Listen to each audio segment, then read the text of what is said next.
Hello and welcome to Monday with Mandy. My name is Mandy Tice. I'm a classically trained painter, and we've been kind of picking away at this floral painting the last few weeks.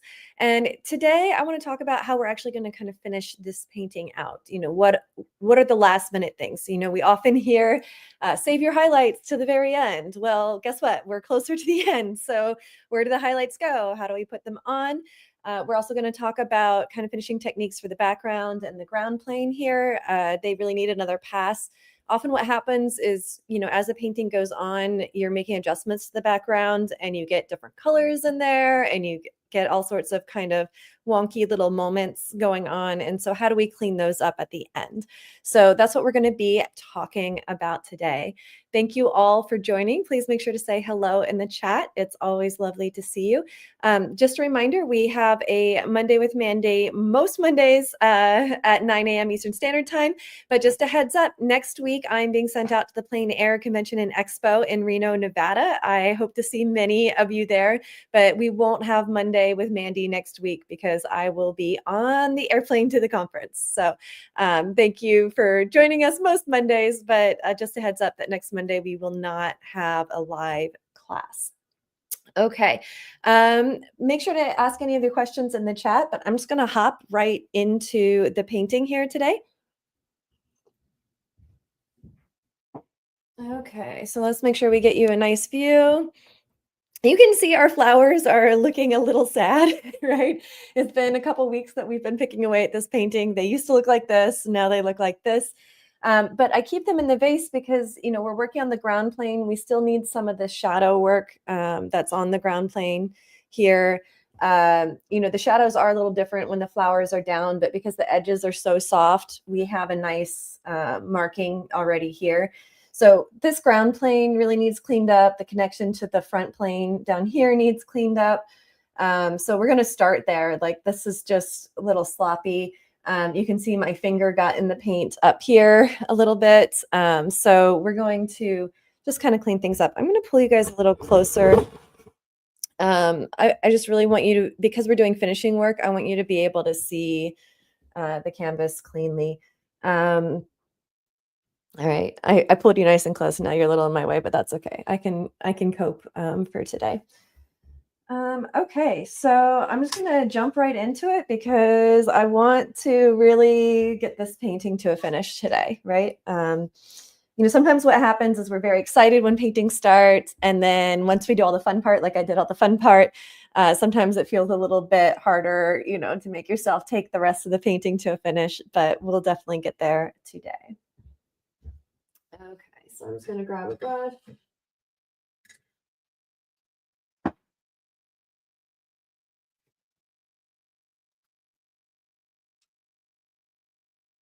I like to use a bigger brush. I find when I use a smaller brush, on a big area, then you get like really into it and not the right kind of way. Like you're kind of overthinking and overworking things.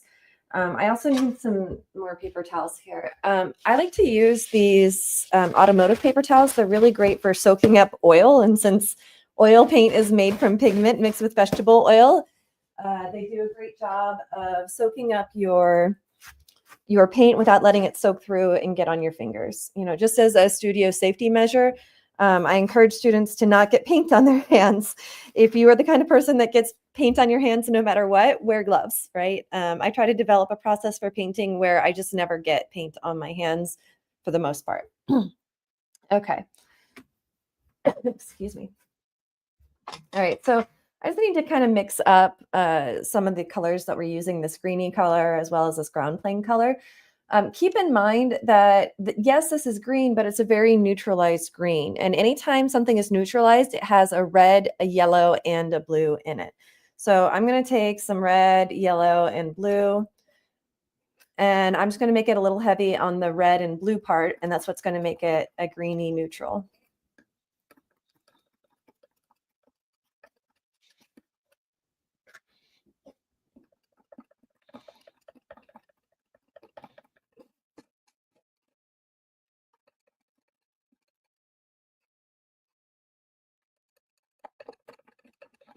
Okay, we're kind of sneaking up on it.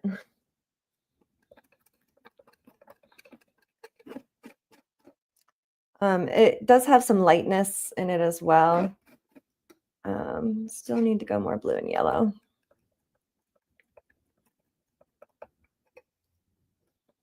I put too much red in there at first.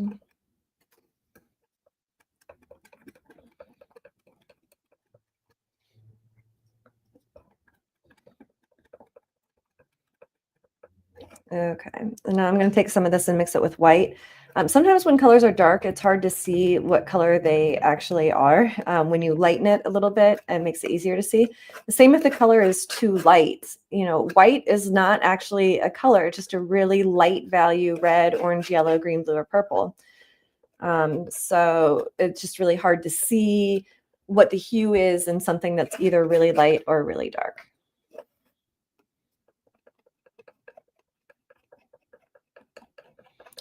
Okay. Now, today I want to talk about the pigments I put on my palette and why I'm having a little bit of struggle mixing the same green that I had here before.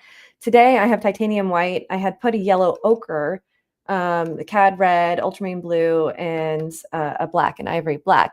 But this yellow is a neutralized yellow, and I thought that'd be fun because we're doing neutralized paint. But even though this is a neutral, it's actually, this is going to sound crazy, it's a chromatic neutral. And so what's happening is that my yellow is too neutral to recreate this color, which I originally mixed with this cad yellow here. So I need to add a cad yellow in order to get this neutralized green, which sounds a little crazy. But if you think that what I'm saying is completely insane, I encourage you to mix it up to the best of your ability, this color with a yellow ochre, and then try mixing it with the cad yellow. And you'll understand by going through that actual process why I need that cad yellow on my palette. So I'm going to go ahead and add that now.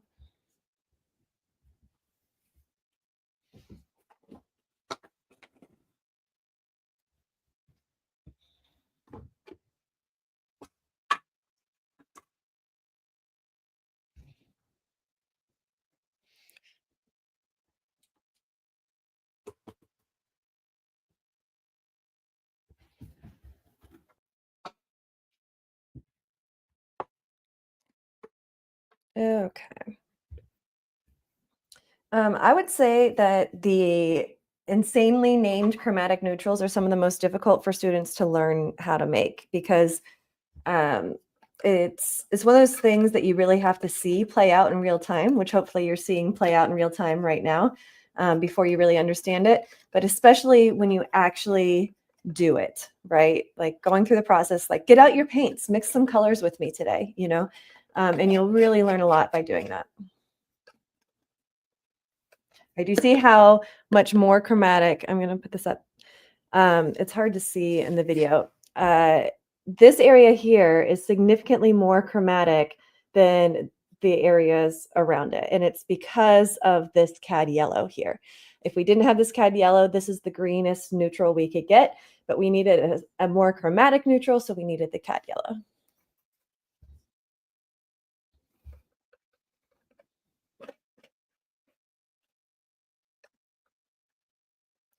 Okay, so we have that color. I'm also going to mix a little bit of this because I really need to work on where this green is meeting this neutral tabletop here.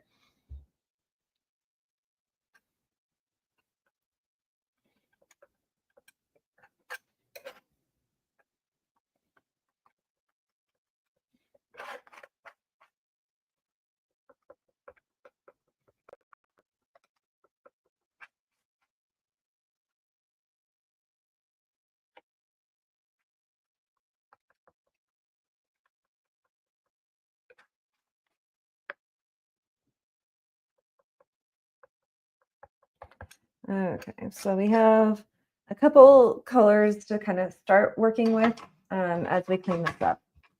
Now, I think I'm going to start up here and just clean up these marks that my finger made. They're not showing up super well in the video. I'm going to pull you close so you can see them. You see how where everywhere I was resting my finger, there's these little nicks in the color on my canvas. So I'm going to start by working on those. And all right, so my paint is a little bit red, but because I'm painting thinly, I kind of like that a little bit of the underpainting is showing through, but it's covering up. It's giving a little texture to my background that I'm actually kind of liking. So as long as I blend it out somewhat evenly, I think that I actually really like that effect.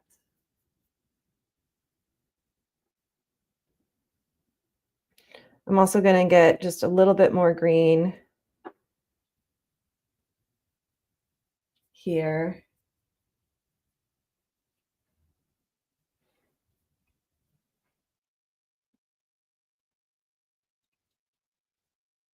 That was a little too much white that I added. But, we're just kind of blending it out. We do have a transition where it goes from darker to lighter.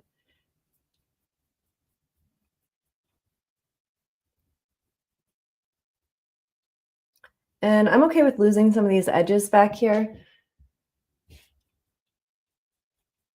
That's the other advantage of kind of layering with the background. You can let some of this kind of disappear a touch.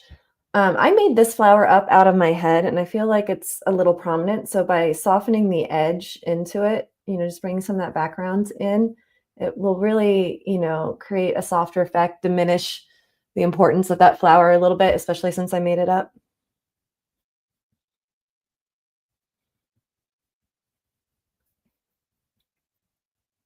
We need a little bit more of this dark surrounding it.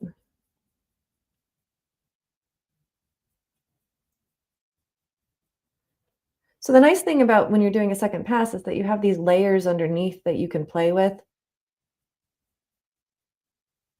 So I'm not adding anything to my paint. I'm just not painting super thick right now.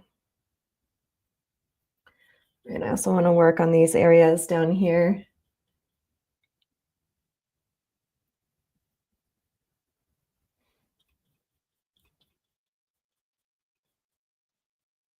I want to work with what is there, and I don't want to overpaint any moment that's really working for me. Like I'm really enjoying these groupings of flowers, so I don't want to cover those up too much.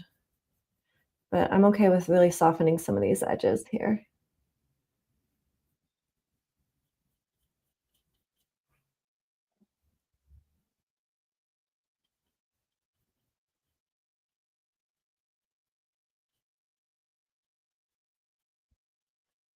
And just covering up these little finger marks that I got in my paint.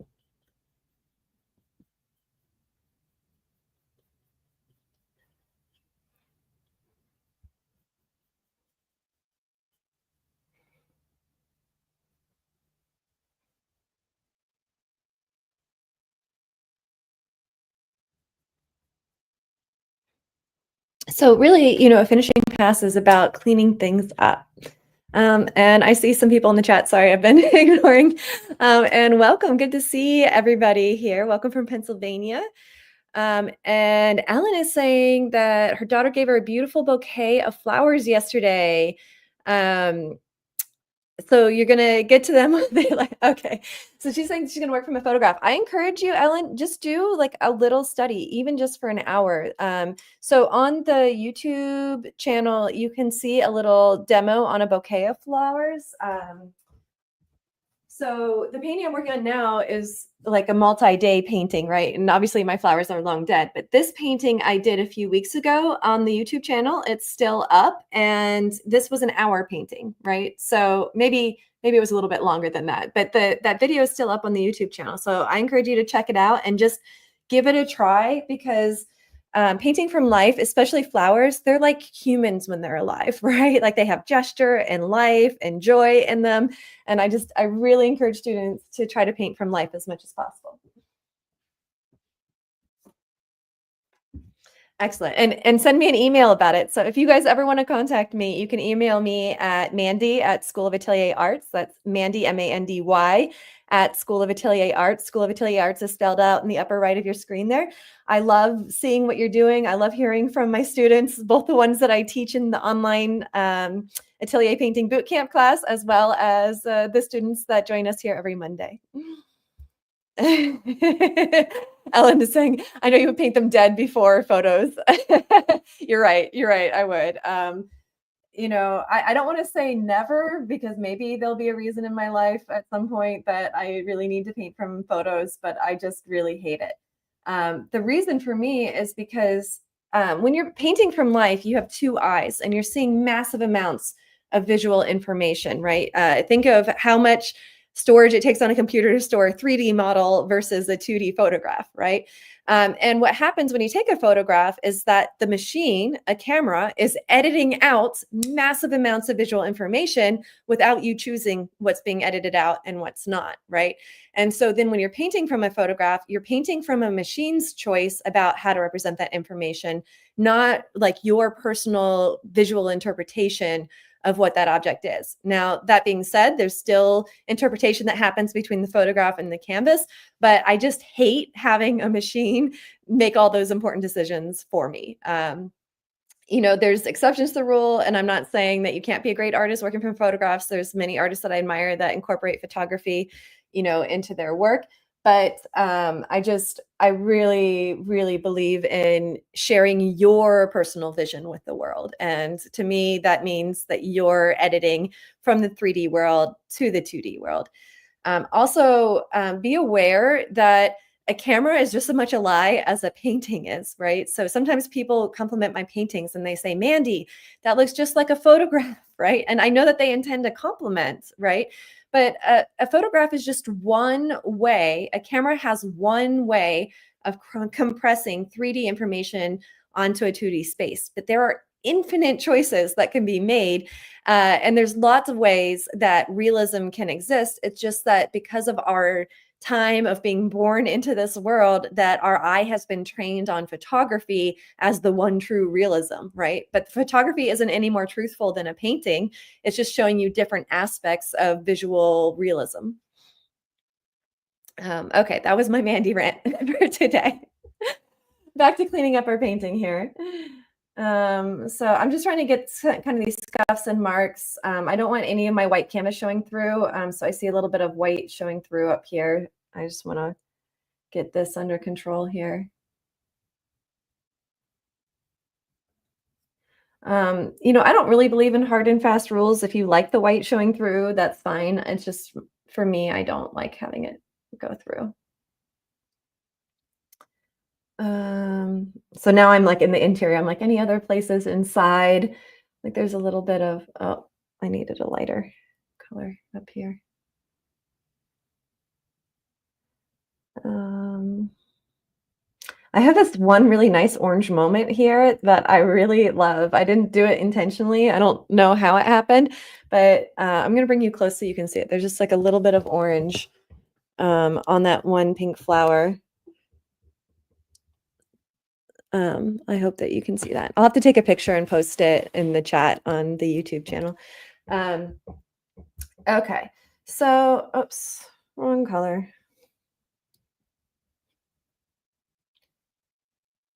And again, just cleaning up anything that looks too angular, now's a good time to soften it. Edge work, people think that there's hard and soft edges, but there's actually a whole scale of edges everywhere between the hardest edge and the softest edge.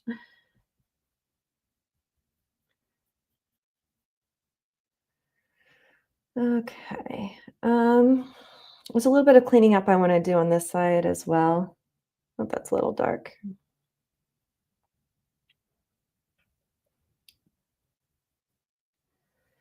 We have some of these leaves that could have a little more definition.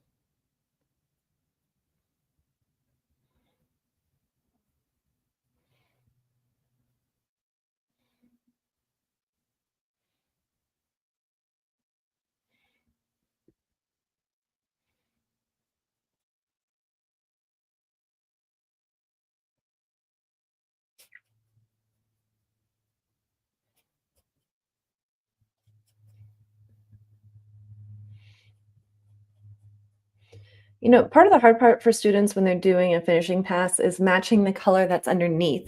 And one of the reasons it's difficult to do that is that the photos, or as paint dries, it changes color slightly, especially the dark colors, they'll get lighter as they dry. And so you might match a color perfectly, but then when your new layer dries, all of a sudden it doesn't feel quite right. So it takes a little bit of experience to put on a second layer that melds with a first layer, a little bit of experience of putting a second layer on and seeing how it dries and how to adjust it accordingly. One way to solve the problem is to just completely cover everything, every pass that you do, which is valid, but kind of a pain in the butt. So um, that's also a reason that you'll see artists put a little texture in the background. Part of it is for effect, a little bit of a broken color effect. But sometimes it's also just to mask the second pass on it. It's just, because if you have a modeled effect, then if there's a slight difference between your first pass color and your second pass color, it looks intentional instead of like an accident.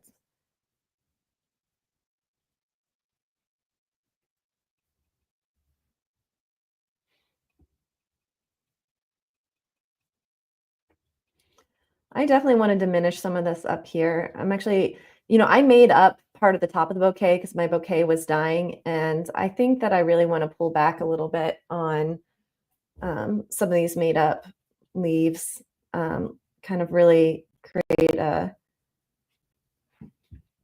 soft edge.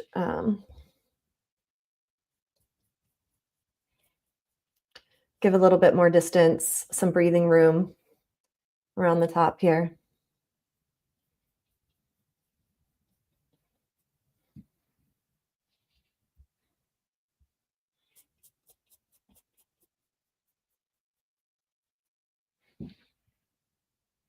I think I even want to cut off this part of the flower here. It's just this flower, when you make things up, that's the danger, right? Is that they tend to look less natural. So by kind of diminishing the importance of this flower, it's going to help make it feel like it belongs.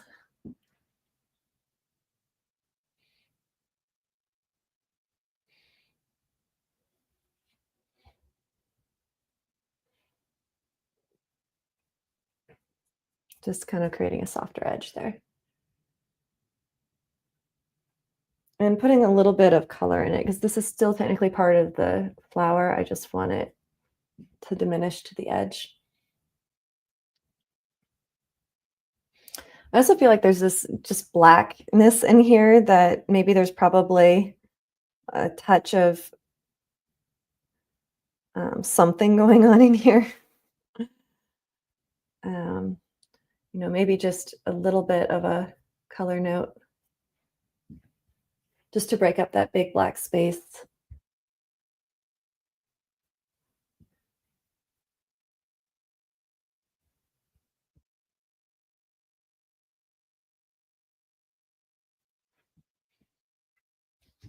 That's better.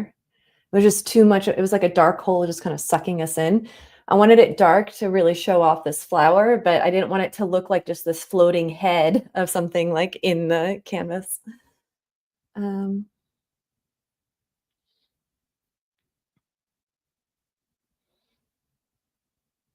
right, something else that's drawing my attention right now. This got a little smudgy. Clean that up.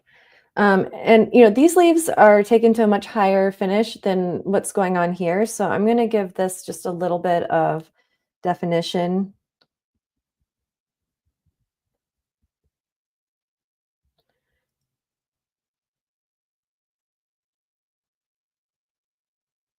Just a shadow side. We know the light's coming from this direction.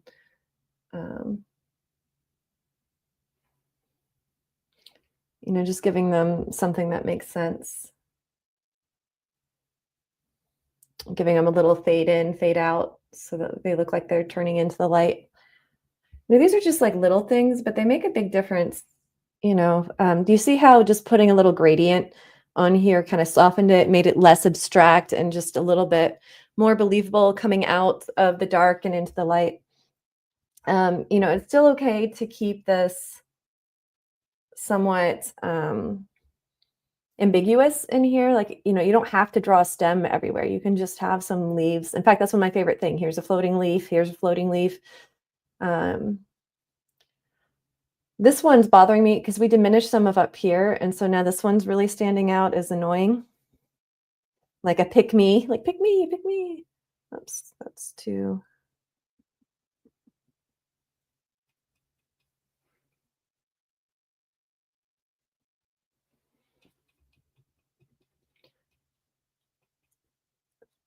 So, normally I encourage my students, don't jump around, like focus on one area at a time. But when you're doing a finishing pass, you're trying to make sure that everything feels holistic, that it all belongs together.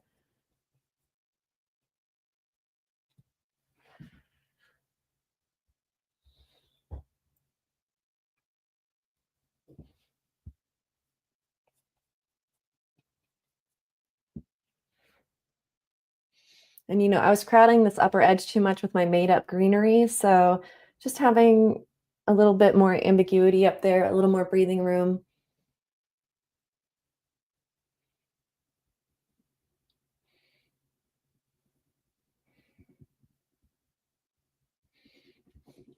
And I actually feel like this needs some darkness here. It got too light.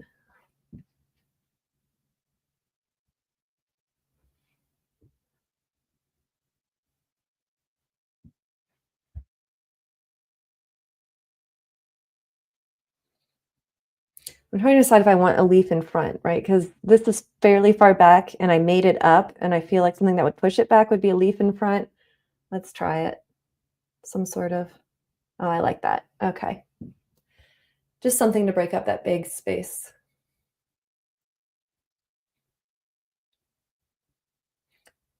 We're designing as much as we are painting what we see in front of us, right? We talked earlier about editing out massive amounts of visual information.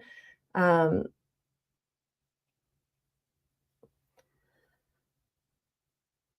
we just want to be mindful of it.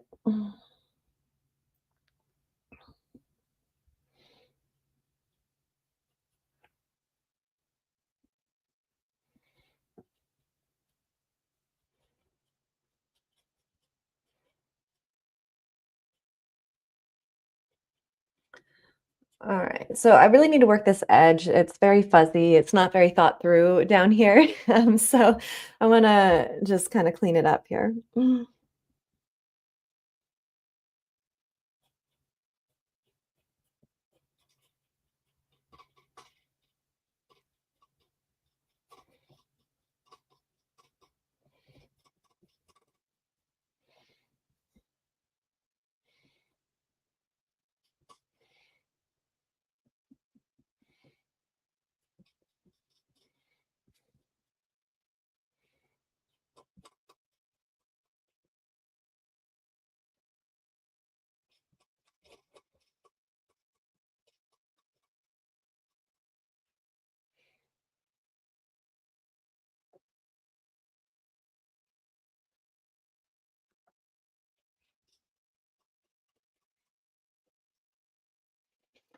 So it's like I want the soft edge, but I don't want it to feel like it's in a different painting style than everything else. Like this kind of had this up and down vertical feel, whereas everything else is more organically painted.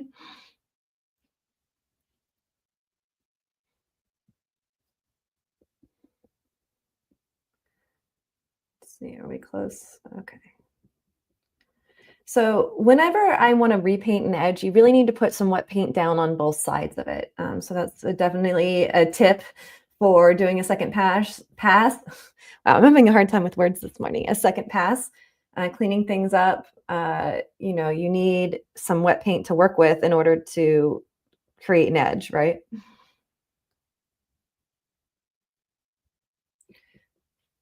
So I'm just laying down some wet paint to work with. I actually really like overall the effect of these shadows. I need to soften them slightly, but I'm liking them.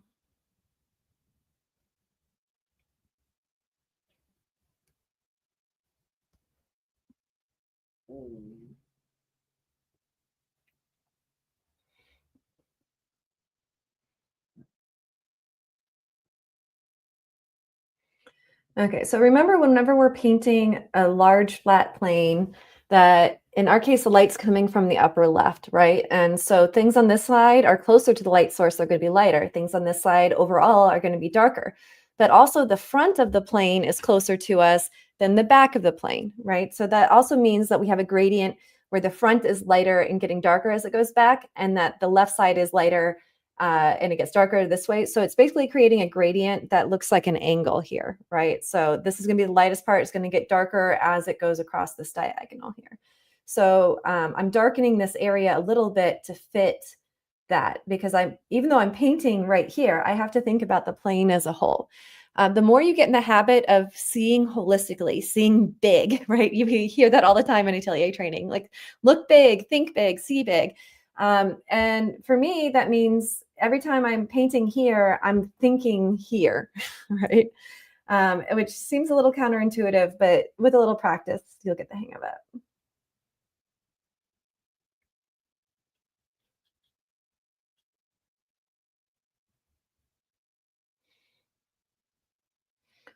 All right, so the front is a little bit lighter than what's behind it. And sometimes an edge will catch a touch of light. You'll see that occasionally. All right, but now I have this big bumpy situation, so I need to go back and kind of address this. So going back into my dark paint. I don't want this edge to be super sharp, but I don't want those ups and downs that I had. Isn't that the truth about life? I don't want any more ups and downs. Oh, we have a spammer. How fun. All right, oh, last time I tried to delete the spammer and I couldn't, and I guess I don't know how to still. So that's something I need to learn how to do. You guys learn how to paint. I'll learn how to keep spammers out of the chat.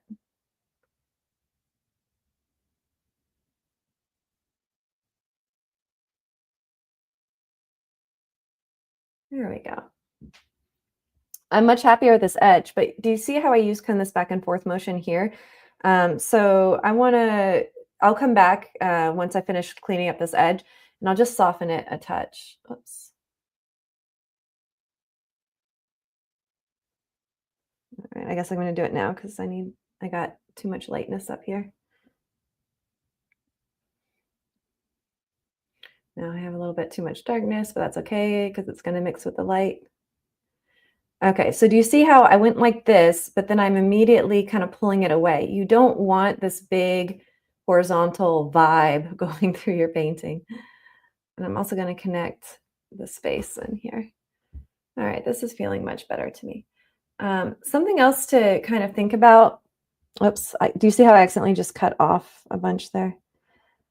Something else, whenever you're painting on this side, think about how it relates to this side. Like I accidentally just brought down that color too much, and now do you see how it feels like it's bending the plane a little bit? We need to pull back the light bit to make sense with the rest of the painting.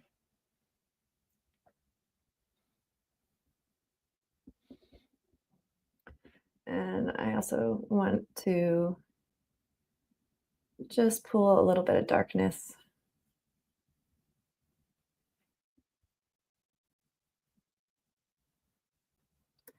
And, part of the reason I can do this is that we have two layers with a little bit of broken color. For those of you who might not be familiar with the term, broken color just means when you're letting that one color lay on top of another color without blending it together really well. And this can definitely get darker. Let's clean up this edge and let the vase stand out a little bit more over here.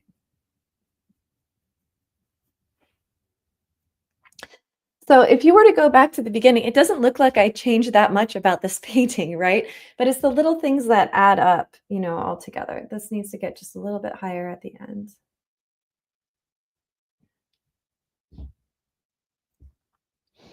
Just giving, a unified feel, cleaning up sloppy bits. This plane got thrown in, really aggressively at one point. Something else to note, I'm out of my blue, and that means that I'm going to start using colors that are anything but blue, and the whole tone of the painting is going to shift a little bit. So don't be lazy about putting paint on your palette when you run out. So I need to refill this blue. And welcome, Lisa. Good to see you here. Oh, yeah, yeah. So the vase we did 2 weeks ago because last week it was so dark we couldn't paint. So you'll have to go back to 2 Mondays with Mandy's ago. And just a reminder for everybody joining us, we will not have a Monday with Mandy next week. I'm being sent out to the Plein Air Convention and Expo. So I hope to have lots of great posts on my Instagram, which you can find at Mandy Fine Artist. and we'll get back to it the following week. So hopefully with a nice tan because we're going out to Lake Tahoe with the Plein Air Convention and Expo. So if anybody is also planning on attending, please let me know in the chat. I'd love to say hello. Maybe say hello in person. Okay, so I'm like, what was I doing? I need to put paint on my palette so that I don't mess up. Because if you use up a color and you don't replace it, then that's problematic. Yeah, Ellen, this is my first PACE conference too. PACE, for those of you who aren't aware, stands for Plein Air Convention and Expo. It's one of the major conferences in the painting world. Yeah, this is my first time doing it as well. So I've been outside plein air painting, kind of tuning my skills. Because usually I'm in these more controlled environments, right? Like I paint a lot of flowers, which you can also do outside in plein air, but I usually have a very controlled environment. So it's new for me to be spending so much time outside in a less controlled environment. So I'm excited to work and, develop that skill.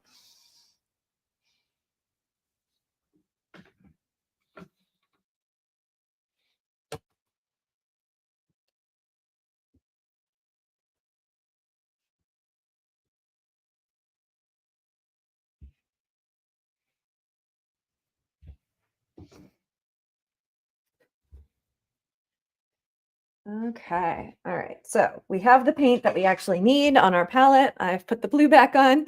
For those of you just joining us today, we're working with a titanium white, a cad yellow, cad red, ultramarine blue, and a ivory black. Okay. So we cleaned up this edge. While we have that mindset going, let's clean up the edge on the other side. And this is more chromatic too. That's the other reason I needed that blue. On my palette. I wasn't going to be able to get that chroma note without it. All right, so we're close, but the value's a little dark. A little closer, still a little dark. Maybe need to neutralize it a touch. All right, that's close, but now we went too light. We gotta Goldilocks it, right? Find the just right color.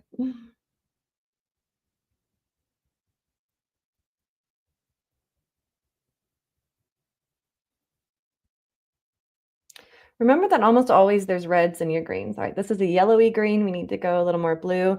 And it needs to be slightly more neutralized. Black is a really dark blue. So if I add black into my palette, it will both neutralize and tilt it more blue. And it looks like we also need a little bit more red in here. We're sneaking up on it. A little bit more lightness, a little bit more red, because the red will neutralize green because it's opposite of green on the color wheel. It looks like a little bit more red too. This is just a little too green. And we can lighten it a touch more. We're just tiptoeing towards it. Sometimes you mix a color the first time the right way, right away. And sometimes you do not. And welcome, Jean. So glad to have you here. As Jean's saying, you make it look easy. Well, thank you. But also it's easier if you have a process. I talk about this a lot, but the reason I started my whole online atelier is because I realized that, people have been learning to paint by rules.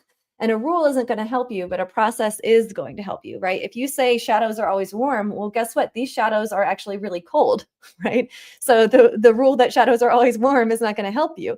But a process of looking at a color and saying, what's the value chroma hue of a color, that's going to help you get the right color. If you want painting to be easier, I encourage you to join us in our online class where we teach you processes and kind of coach you along. It's really wonderful that you guys are here and watching the painting and learning the painting, but I hope as much as possible you set up a flower and you give it a go. And better yet, that you consider joining the online class where we can kind of coach you through it. And that way, if you get stuck anywhere, you don't have to go through that frustrating, angry, I'll never be a great painter, like I just don't have it. That's all irrelevant. What does matter is having coaching from somebody that has the techniques and skills and processes that they can teach you. Um, but it does take practice, atelier training takes a few years of serious study for a reason. There's a lot to learn, but the best time to start was 3 years ago. If you want atelier training, the next best time is to start today, right? Isn't that what they say about planting a tree?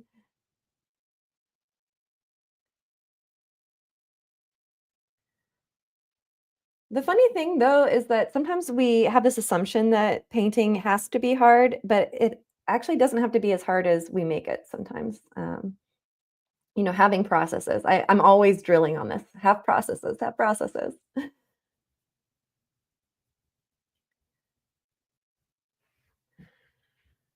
Because if I approach this today being like, "Oh, I wanna make the painting better," but I didn't know what I was trying to do to make it better, how can I achieve something that, I haven't set out to do?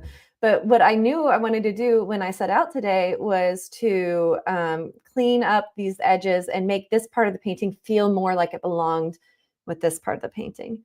And actually, this is too red up here. I have green on my brush, I'm gonna unred it a little bit, lean it a touch more towards green.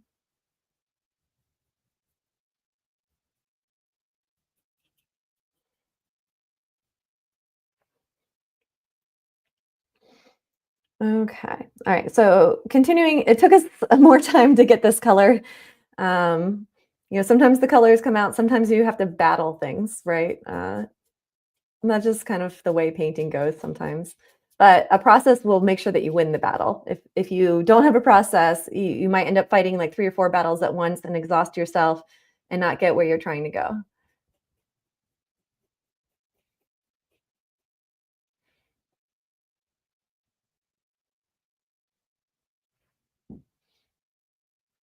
Okay. So we have some wet paint here. We need some wet paint on the other side in order to clean up this edge over here.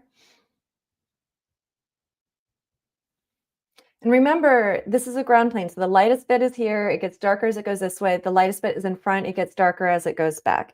I feel like we could lighten this front plane even a touch more than it is already.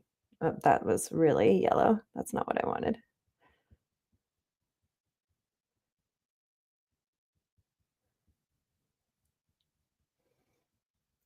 All right, I don't want to go crazy white, like that's well, it's a little yellow. We could neutralize it a touch. Is it way over the top? Let's neutralize it, but keep the value nice and light. It's still a little bit yellow. Let's neutralize it a little bit more.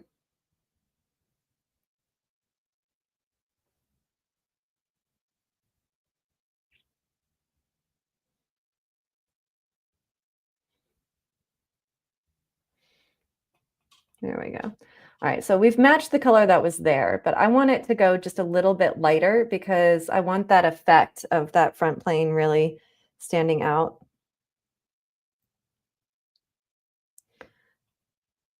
So there we go.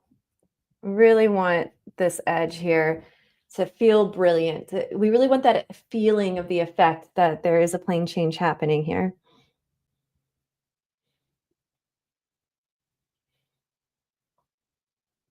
Not a plane change, sorry, a gradient on the plane. That's what I meant to say. And keep in mind too that I'm working from natural light, and how I lay down the paint strokes is going to affect what color it looks like. Because when I paint this way, it's catching the little ridges are catching the light and making it feel brighter than it really is. So when I paint this way, it feels even brighter. But when I paint up and down, do you see how it changes the effect? I'm going to rotate you guys a little bit further down, so because we're in this corner here. See if I can bring you even closer. I keep making it closer and closer and closer. Let's see if we can really, because we're working in this area here. Oh, I had a dirty brush. Boo.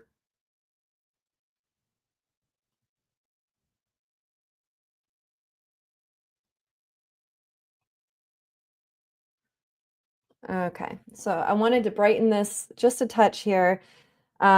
Part of what's happening is my palette's a mess. I need to clean up some space so I can mix some of these lighter lights because what's happening is these greens from the background are really starting to interfere with my ability to mix the color I need. So I'm going to clean up. I'm also going to put some more of my slightly neutralized yellow, the yellow ochre, because I'm pretty sure that's what I use to mix this. And I'm having a hard time getting that warm yellow light, and because this yellow is giving me a cold yellow light. So let's go ahead and add a little bit more yellow ochre. Again, don't ruin your painting because you don't feel like putting more paint on the palette, right? Suck it up, Buttercup. Put the color you need down. And I'm obviously talking to me right now, not you guys, because you would never, ever do that, I'm sure.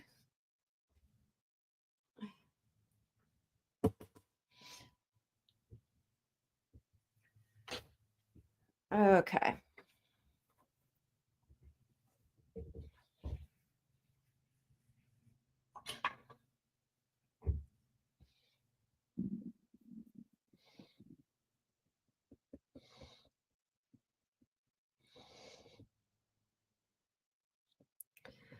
Something I've been thinking a lot about. So, people write me all the time. They're like, "Oh, I want to train, but I'm afraid now's not the time or whatever." What's the difference? Um, I think what I'm trying to say is that it takes a leap of faith to really start your training. But I hope that none of you are avoiding the training because you think you can't do it, because anybody can learn how to draw and paint realistically. I learned how to do this. Look at my art from 20 years ago. I didn't know how to do this, right? And then I went to the school and I learned it. So don't let the belief that somehow you just aren't capable of learning it keep you, from getting your training. It's one of those things that once you start, then you're like, "I can't believe I waited so long." I get it. It took me a couple years between when I first learned about atelier training to when I was ready to take the leap of faith to jump into it.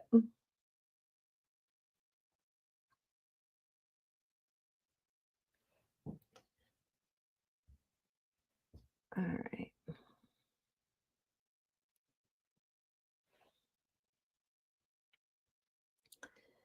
All right. Time to start cleaning up some edges here. So it does get darker. Oh, that's probably too dark. It gets darker as it goes back in space because the back of this edge is further away from the light source than the front of the edge. Putting a little wet paint down here.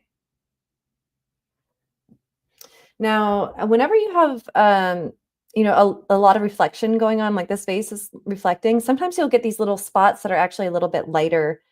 Um, like here's a good example. There's a little bit of a light spot here because the light's bouncing off the vase. These are like the little effects that, make the vase feel more like a vase, right? Like just by getting these in, all of a sudden the vase feels glassier, right? So sometimes people are like, "What's wrong with my vase?" But it's not your vase; it's the effects around your vase. There's another one up over here,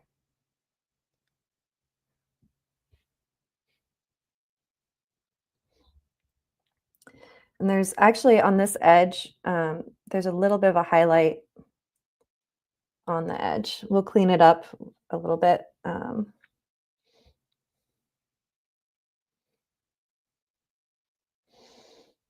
Because this highlight kind of comes in and out.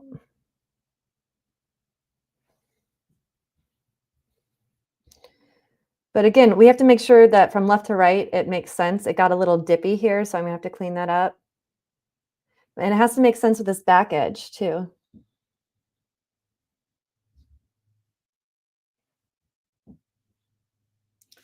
Right, that little dip is making me crazy right now, so let's clean that up.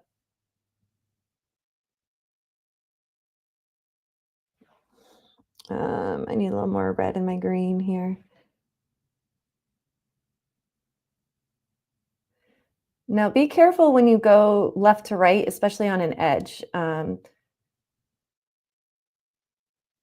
You'll see that I'm going up and down shortly after, just because you don't want it to look like a stripe. And often the color will bleed up and down over an edge. Rarely is it a very crisp, perfectly, even edge.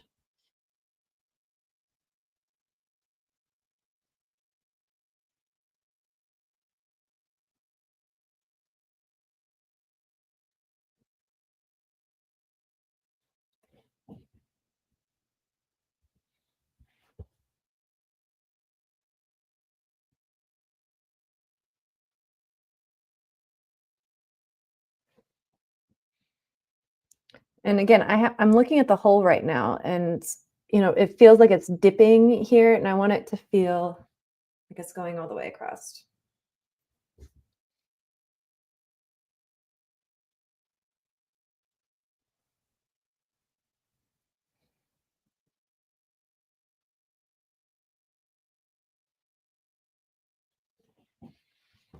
Okay, so we're cleaning up, but we're trying to keep the drawing largely in place.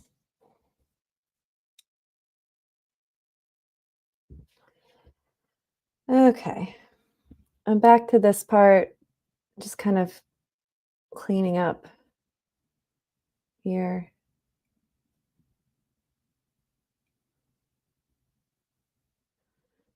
People think that the hard part of painting is the really small, details, but I actually think painting a nice big gradient is one of the bigger challenges in the painting world.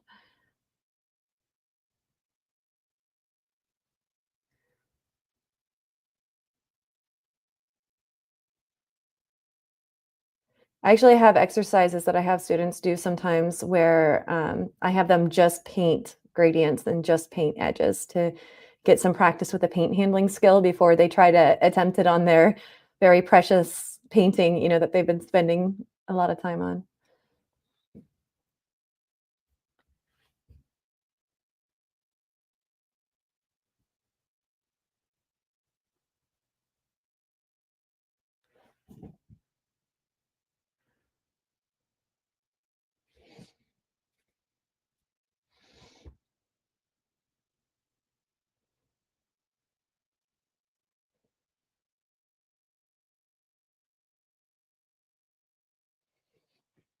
And you don't want the edge to be perfectly crisp all the way across either. The edge is going to be more obvious in some places than others.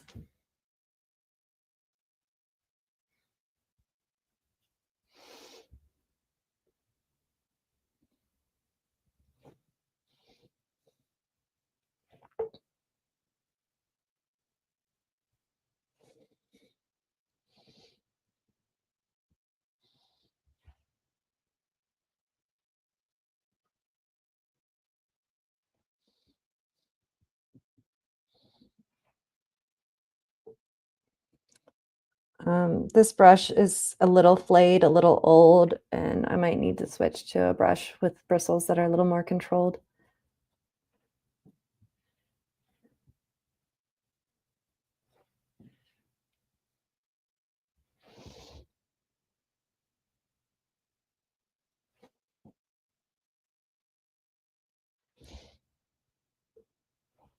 I want that moment back that we put. Remember, we said the vase was reflecting things out away from it?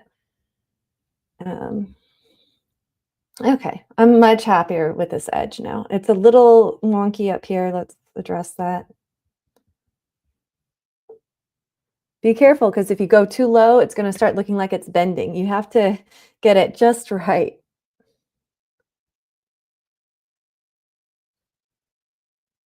There we go. And it's okay to spend like a week painting an edge. Like just keep painting it until you get it the way you need it. People think, oh, they have these like arbitrary amounts of time in their heads of how long something should take. Well, it takes as long as it takes until it's right.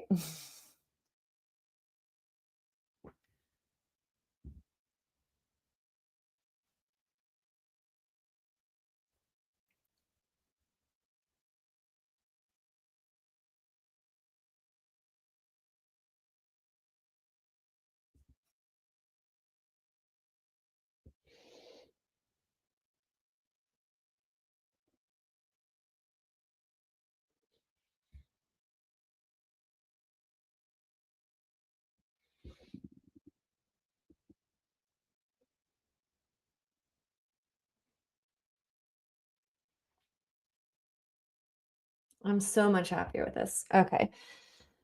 Of course, we have another edge, right? We just spent like 20 minutes doing this edge, and we still have this edge here to do. So I think we're gonna need one more time painting on this before our painting is complete, because we're almost out of time for today. But I hope that you see, how we're going through it, and next week we'll talk about shadow edges. We'll really get into these areas, and then we'll um, resolve what's going on down here, because this was kind of a placeholder and we need to kind of really clean that up. But overall, oh, so much better going across here. This now feels like it belongs to this painting, whereas before it did not. So thank you so much, everybody, for joining us today. Again, my name is Mandy Tice. I'm the director of the School of Atelier Arts. If you'd like to start taking your painting to the next level, consider joining us in the online Atelier Painting Bootcamp. It's $500 a month, and you get critiques from me twice a week.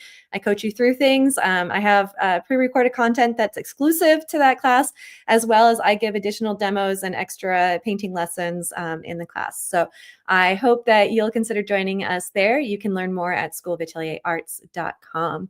Thank you, everybody, for joining. Again, we are not going to have class next week because I'm going to be traveling to the Plein Air Convention and Expo, but I look forward to seeing you in 2 weeks to finish this painting. Cheers.